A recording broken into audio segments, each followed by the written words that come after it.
여러분 안녕하십니까? 예배 없는 일요일 세 번째 날입니다. 에, 설교보다는 이렇게 유튜브로 여러분들을 통해서 만날 때는 주로 성경과 인문학을 접합시켜 보려고 합니다. 그래서 뭐 인문학도 아니고 그렇다고 설교도 아닌 여러분들 부담 없이 들으시면 되겠습니다. 오늘 제목은 프레스터 존은 거기 없었다입니다. 이하나가 노붐이라고 하는 사람이 지은 환상의 동양이란 책에서 보면요. 서구인들의 머릿속에 지금과 같은 세계가 그려지지 않던 시절, 동양이라고 하면 비서구적인 것, 비주류적인 것, 몽환적이고 이교적인 것과 같은 의미로 쓰였습니다. 그래서 세상을 동서로 나눌 때 지금의 이집트도 동양으로 구분될 정도였습니다. 이집트를 넘어 인도나 중국의 이야기가 들려오면서 동양에 대한 서구 사회의 인식은 몽환에서 환상으로, 신비에서 두려움으로, 또 그렇게 여러 가지 복잡한 감정으로 이해되기 시작했습니다. 전염병이 돌았을 때 제국의 무능함을 본 대중들은 교회에 의탁하면서 가톨릭의 교권이 막강해졌습니다. 그러나 동시에 중세가 끝나갈 무렵 또 한 번 전염병이 유럽을 강타하자 이번에는 교회의 권위에 의심을 품었습니다. 종교개혁은요, 바로 이러한 분위기에서 무르익어 갔습니다. 몽골의 침략 앞에서 제국의 위신도 추락했고요. 가톨릭교회도 휘청거렸습니다. 반면에 동양에 대한 이미지도 다시 바뀌었습니다. 신비와 두려움이 뒤섞인 상태에서 사람들은 프레스터 존, 즉 사제왕 요한에 대한 이야기를 마치 사실처럼 받아들여졌습니다. 동방에 있는 미제 국가를 다스리는 프레스터 존이라고 하는 그 왕이 굉장한 발전된 국가를 다스리고 있는데 그가 다시 나타나서 서구 사회, 다시 말해 위기에 빠진 기독교 세계를 구원해 주리라고 하는 전설이었던 것이죠.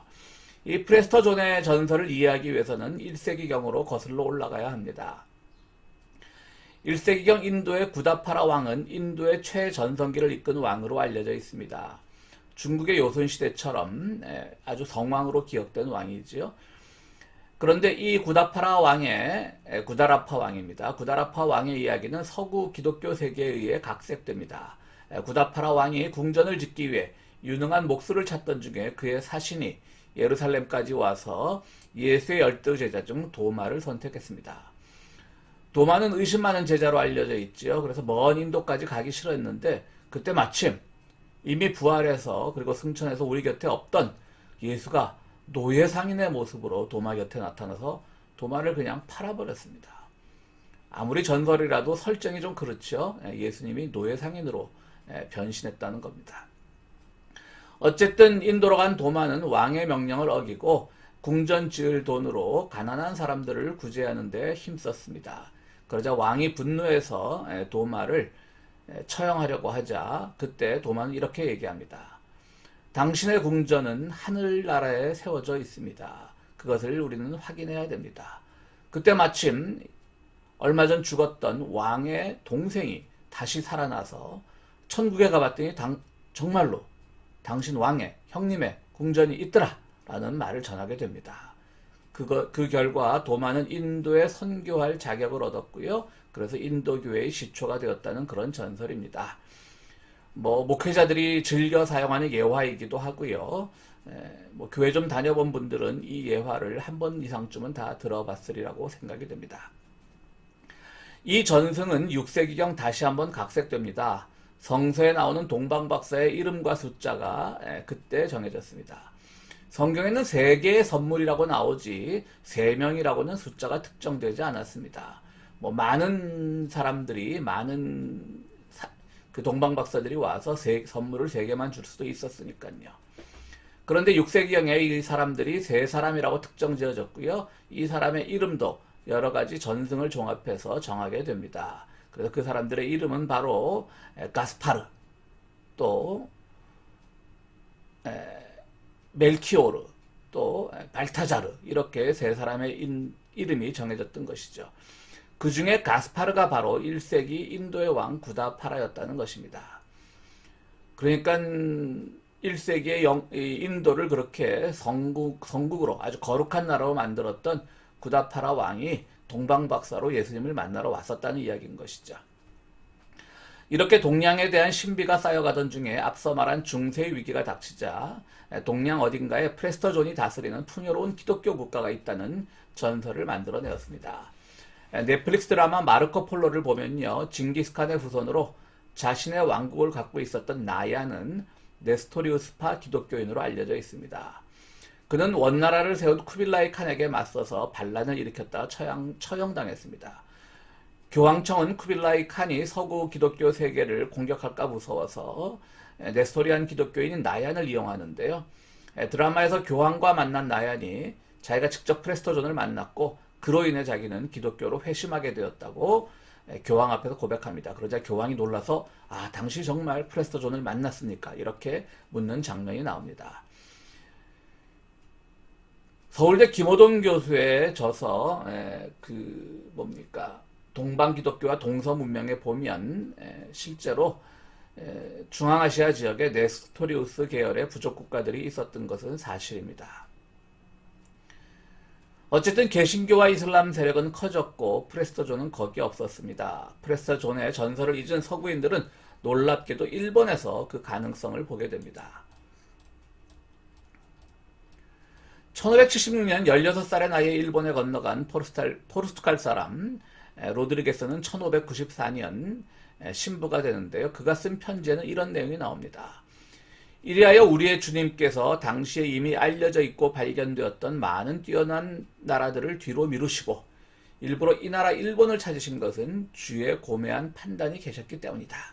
즉 이 나라가 이렇게 먼 곳에 있었음에도 영원한 옛날부터 주에게 선택되었는데 그것은 이 나라의 선택된 백성들을 구원하고 동방의 끝에서 거룩한 신앙으로 개종한 엄청난 수의 신자들을 가진 교회의 동산으로 만들고자 하였기 때문이며 이 동산에는 머리가 뛰어난 순교자들의 피가 뿌려졌다. 일본이 에덴 동산이라는 이야기죠. 서구인들이 일본에 대해서 가지고 있던 신화는 이때 형성되었습니다. 에도 막보 이후 가톨릭이 박해를 받으면서 일본이 강경한 폐쇄 정책이 있었지만 그렇다고 유럽을 향한 문이 완전히 닫힌 것은 아니었습니다. 에도 막부는 나가사키에 데지마라고 하는 인공섬을 건설했고요. 메이지 유신 직전까지 이곳에서만 네덜란드와의 무역을 하면서 서양과의 교류를 해왔습니다. 일본은 메이지 유신 이후 여러 조약을 통해 동아시아에서 유일하게 서구와 견주는 지위를 차지합니다.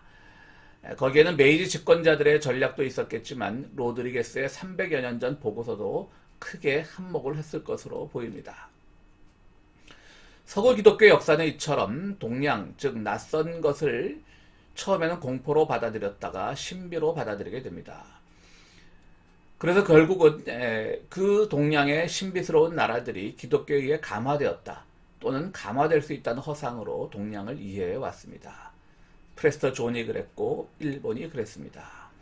교회가 떠받치고 있던 서구 사회가 위기에 직면했을 때 약자들에게 눈을 돌리고 그의 지지와 연대에 의지했어야 했음에도 불구하고 항상 교회를 기반으로 공포 마케팅에만 세상은 의존하려고 했습니다. 그들은 예수를 못 박은 민족이라고 유대인을 희생양 삼았습니다. 200년 가까이 지속된 예수를 못 박은 민족이라는 호명에는 공소시효도 없었습니다. 또한 서구인들은 마르크스와 레닌과 볼셰비키를 두려워했고 남미, 아프리카, 아시아의 식민지들이 각성하는 것을 못 견뎌 했습니다.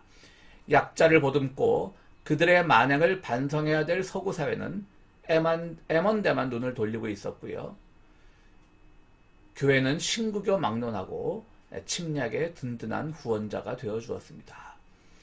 코로나로 전 세계가 신음하고 있습니다. 서구 국가들은 처음에는 중국처럼 경제만 발전했지 미개한 국가에서나 감염력을 가지는 것으로 이해했었습니다.